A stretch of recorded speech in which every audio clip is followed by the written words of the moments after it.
चलो खैर बच्चों, ओम कोई प्रॉब्लम तो नहीं? No sir. ठीक, ये ग्राफ्स हैं। अब इन ग्राफ्स से कुल मिला के हमें सीखना क्या है?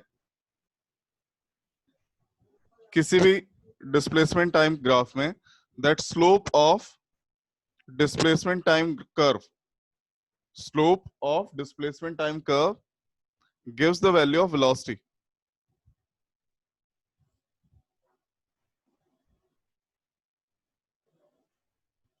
Gives the value of velocity.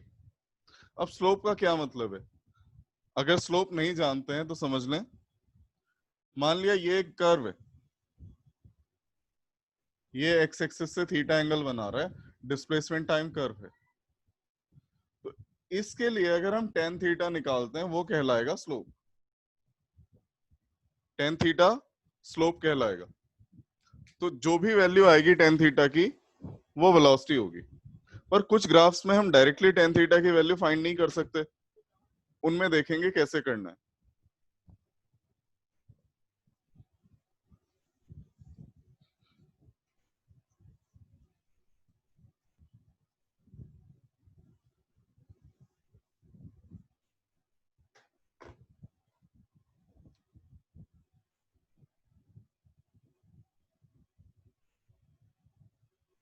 देखो, ये इंक्लाइंड स्ट्रेट लाइन है, मोशन यूनिफॉर्म है, डिस्प्लेसमेंट टाइम कर्व है और मोशन यूनिफॉर्म है।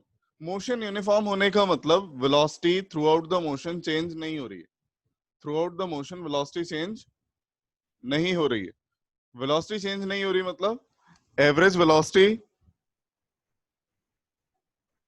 और इंस्टेंटेनियस वेलोसिटी दोनों सेम है, दोनों इक्वल हैं। Average velocity and instantaneous velocity both are equal, क्योंकि चेंज ही नहीं हो रही तो फिर सेम ही रहेगी।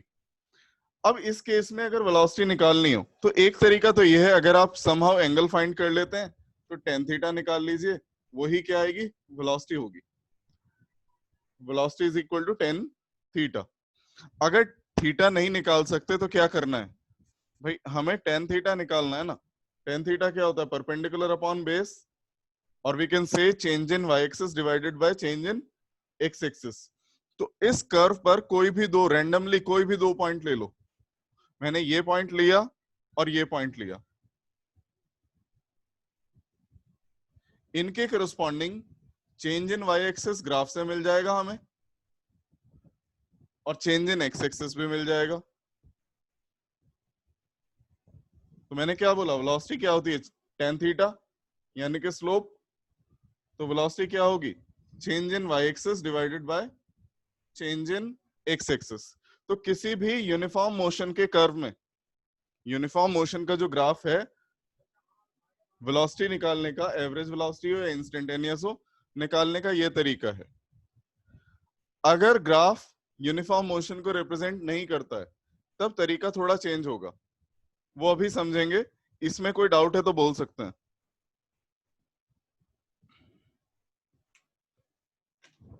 बोलो बच्चों। ऋषिका, आवाज आ रही है बेटा अब?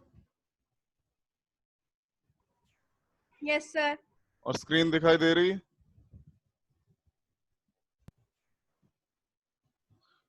चलो, अगर कोई डाउट होगा तो बाद में कॉल कर लेना। अब हम एक ऐसा ग्राफ ले रहे हैं जो नॉन यूनिफॉर्म मोशन को रिप्रेजेंट करता है। क्योंकि मोशन नॉन यूनिफॉर्म है, वहां एवरेज वेलोसिटी अलग होगी, इंस्टेंटेनियस वेलोसिटी अलग होगी। दोनों कैसे कैलकुलेट की जाएंगी ग्राफ से, वो हमें सीखना है। देखिए,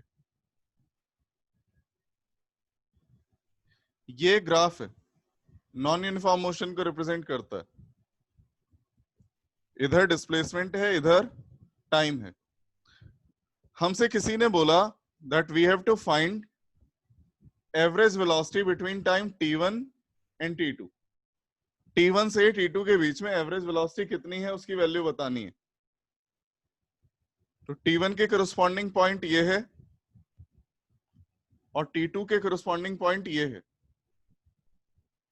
हमको क्या करना है? इन दोनों पॉइंट्स को मिलाते हुए एक स्ट्रेट लाइन ड्रॉ कर ली और इस स्ट्रेट लाइन का स्लोप निकाल लिया। ये क्या होगा? Change in y axis divided by change in x axis. तो एवरेज वेलोसिटी क्या होगी? v bar equals to delta y over delta x।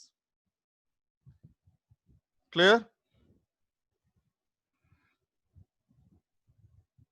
Yes sir. Yes, sir. ठीक। सिमिलरली वो आपसे लोकेशन के पॉइंट्स भी दे सकता था, टाइम के बजाय लोकेशन पॉइंट्स भी दिए जा सकते थे। उन्होंने ये कहा होता कि डिस्प्लेसमेंट s1 से s2 तक एवरेज वेलोसिटी बताओ, तो से डिस्प्लेसमेंट s1 ये है, s2 ये है, s1 के करस्पॉन्डिंग पॉइंट ये होगा, s2 के करस्पॉन्डिंग पॉइंट ये होगा।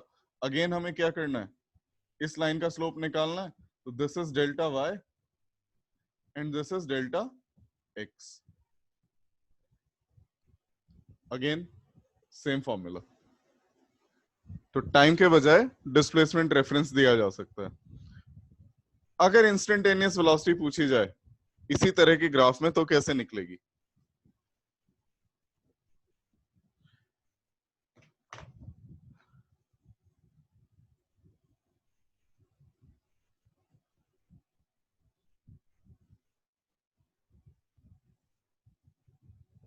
ये ग्राफ है, किसी ने बोला टाइम t1 पर, जब टाइम t1 है तब इंस्टेंटेनियस वेलोसिटी की वैल्यू बताइए। तो t1 के करस्पॉन्डिंग पॉइंट ये है। अब हम क्या करेंगे? इस पॉइंट पर टेंजेंट ड्रॉ कर देंगे। ये कर्व था, ये लाइन इसकी टेंजेंट है, और अब इस टेंजेंट पर कोई भी दो पॉइंट ले लो रैंडमली, कोई भी दो पॉइंट ले सकते हैं, चाहे जहां लेना चाहो।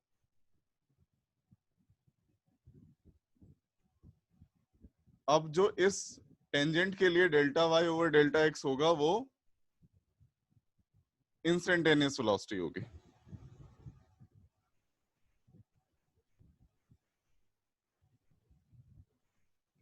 क्लियर?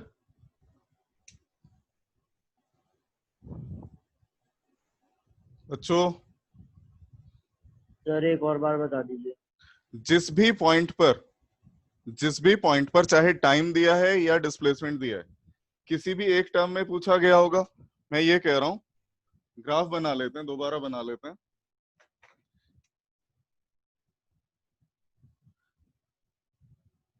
ये कंटिन्यूअस मोशन का कर्व है, ये भी है।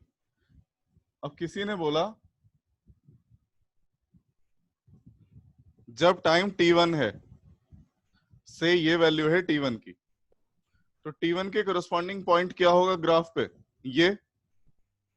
या किसी ने बोला जब डिस्प्लेसमेंट s1 है, डिस्प्लेसमेंट के करस्पॉन्डिंग पॉइंट क्या है? ये। तो जिस भी पॉइंट पे पूछा गया है उस पॉइंट पर टेंजेंट ड्रॉ कर दो। टेंजेंट तो समझते हैं ना किसे बोलते हैं? Yes, sir. क्या होती है tangent? A straight line that touches a circle at only single point. हाँ, सिंगल पॉइंट नहीं कहना चाहिए वैसे, कोइंसिडेंट पॉइंट्स होते हैं, है ना। कॉर्ड का लिमिटिंग केस होता है बेटा टेंजेंट। कॉर्ड समझते हैं ना, मान लिया ये एक कर्व है, ये कॉर्ड कितने पॉइंट पे इंटरसेक्ट कर रही है?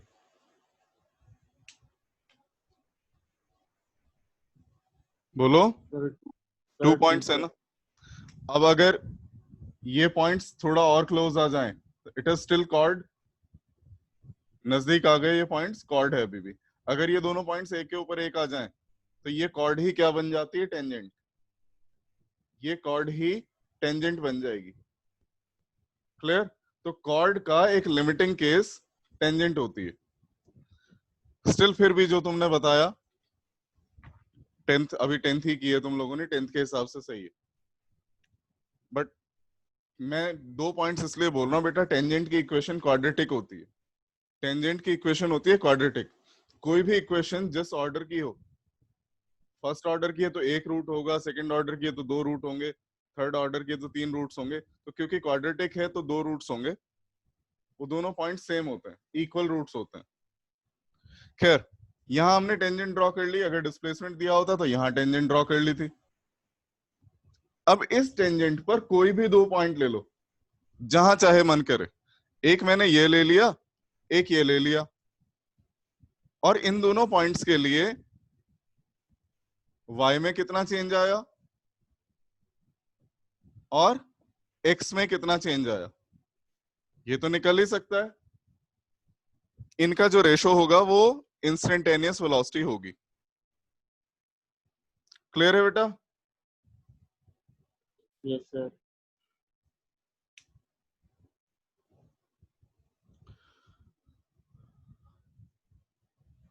अब कुल मिला के इन अ नटशेल हमें जो डिस्प्लेसमेंट टाइम कर्व है इसकी सिर्फ एक प्रॉपर्टी यूज करनी है आगे, एंड दैट प्रॉपर्टी इज कि डिस्प्लेसमेंट टाइम कर्व का स्लोप, डिस्प्लेसमेंट टाइम कर्व का स्लोप वेलोसिटी की वैल्यू प्रोवाइड करता है।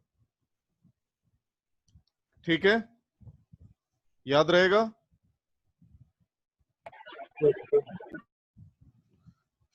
Second curve is velocity time curve. Second kind of curve is velocity time curve.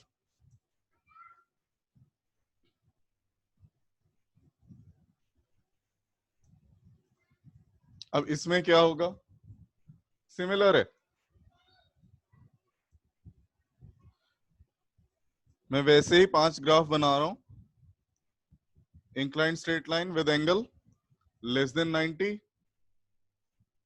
Incline straight line with angle greater than 90, continuous curve,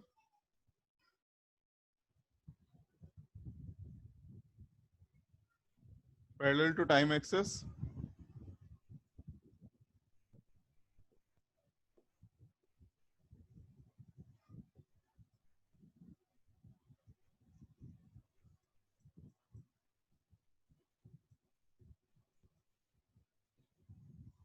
and this. तो ये वाला तो पहले ही बोल देते हैं, ये तो पॉसिबल नहीं है क्योंकि एक ही टाइम पे अलग अलग वेलोसिटी नहीं हो सकती। इसकी बात करते हैं, टाइम चेंज हो रहा है, वेलोसिटी चेंज ही नहीं हो रही, मतलब मोशन यूनिफॉर्म है, acceleration is 0। Graph inclined straight line है, यूनिफॉर्म एक्सेलरेशन, यूनिफॉर्म मोशन नहीं है, यूनिफॉर्म एक्सेलरेशन है।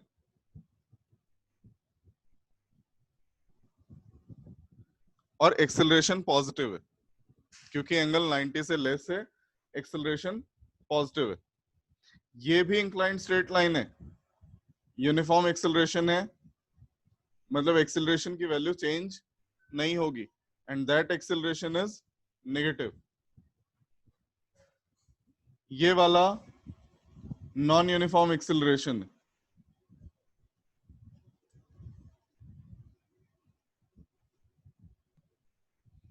क्लियर?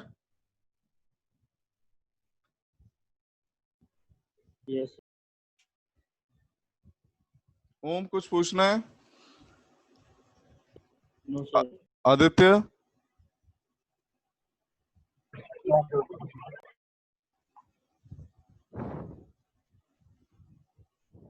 तो हमने कुल मिला के ये बोला, अगर ग्राफ इंक्लाइंड स्ट्रेट लाइन है with angle less than 90 degree, then acceleration is positive and acceleration is uniform, मतलब acceleration throughout the motion change नहीं होगा। If angle is greater than 90 and the graph is inclined straight line, acceleration is negative and the acceleration is uniform. If it is a continuous curve, तो non-uniform acceleration है. If it is parallel to time axis, acceleration is 0 and this graph is not possible. तो मैं ये इसलिए बनाया क्योंकि कई बार paper में कंफ्यूज करने को क्वेश्चन दे देते हैं कि ये ग्राफ ऐसे है, बताइए क्या सिचुएशन होगी। तो पहले देख भी लेना ग्राफ पॉसिबल है भी या नहीं। अब जैसे हमने डिस्प्लेसमेंट टाइम कर्व में बोला कि स्लोप वेलोसिटी देता है डिस्प्लेसमेंट टाइम कर्व में, यहां भी स्लोप की कुछ ना कुछ सिग्निफिकेंस होगी। देखते हैं क्या।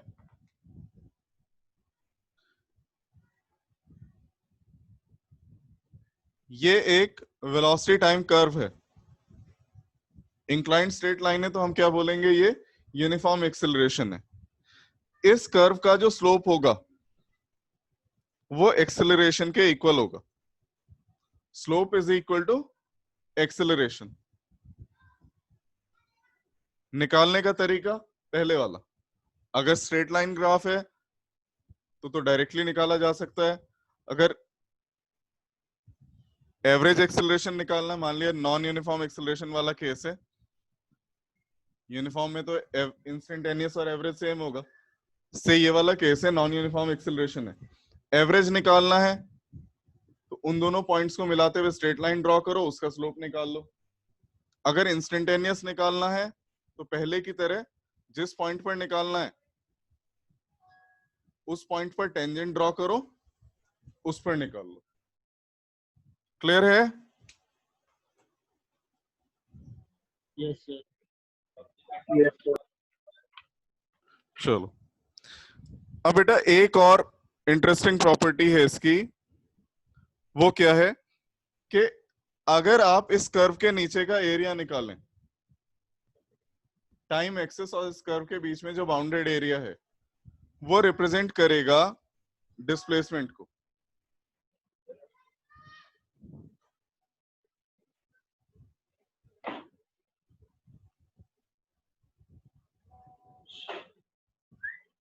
ठीक है, कोई डाउट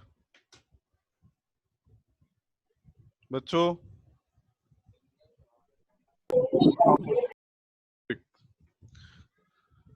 तो बेटा अब इसके बेसिस पे हमें इक्वेशंस ऑफ मोशन डिराइव करने हैं। Equations of uniformly accelerated motion. देखो, मैं एक ऑब्जेक्ट कंसिडर कर रहा हूं जिसकी इनिशियल वेलोसिटी है u और t टाइम बाद उसकी वेलोसिटी हो जाती है v।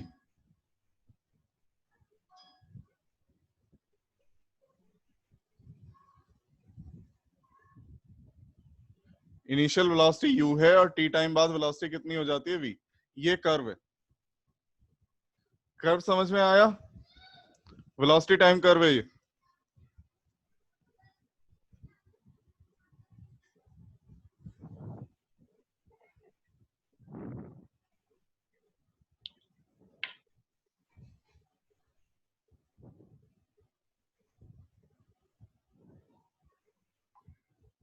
कोई डाउट? सिचुएशन समझ में आई है या नहीं? Yes sir. Yes sir. अब बेटा वेलोसिटी टाइम कर्व है, इसकी दो प्रॉपर्टीज थी। प्रॉपर्टीज क्या थी? Slope of velocity time curve gives the value of acceleration, gives the value of acceleration, और दूसरी प्रॉपर्टी थी कि एरिया अंडर द कर्व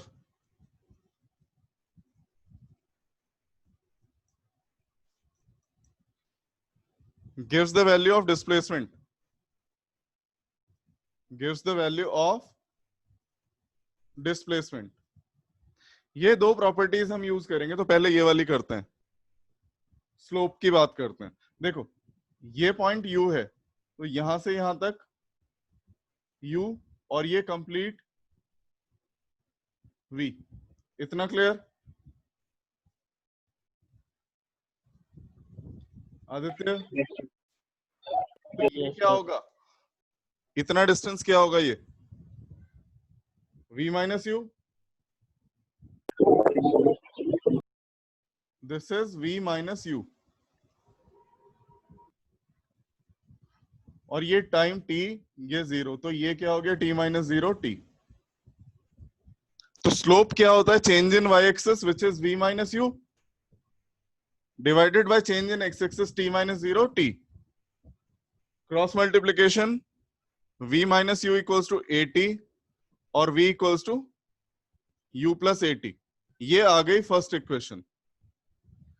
दूसरी प्रॉपर्टी यूज कर रहे हैं, area under the curve gives the value of displacement. अब area under the curve, ये सारा एरिया निकालना है।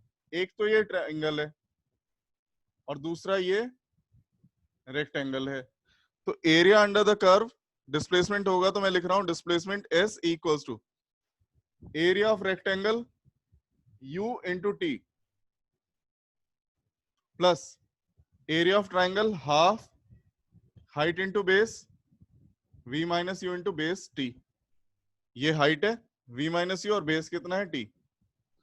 अब v माइनस यू की वैल्यू क्या है 80, तो ut plus half 80 into t, that is s equals to ut plus half 80 square. ये आ गई सेकेंड इक्वेशन। पूछना है कुछ?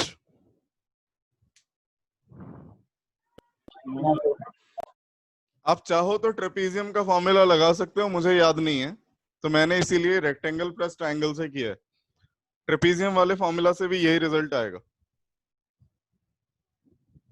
थर्ड इक्वेशन निकालनी है अब हमें।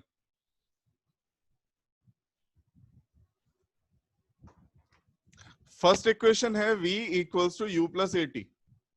मैं दोनों साइड स्क्वायर कर देता हूं, तो ये आएगा v square equals to u plus a t whole square, और v square equals to u square plus 2u t plus a square t square.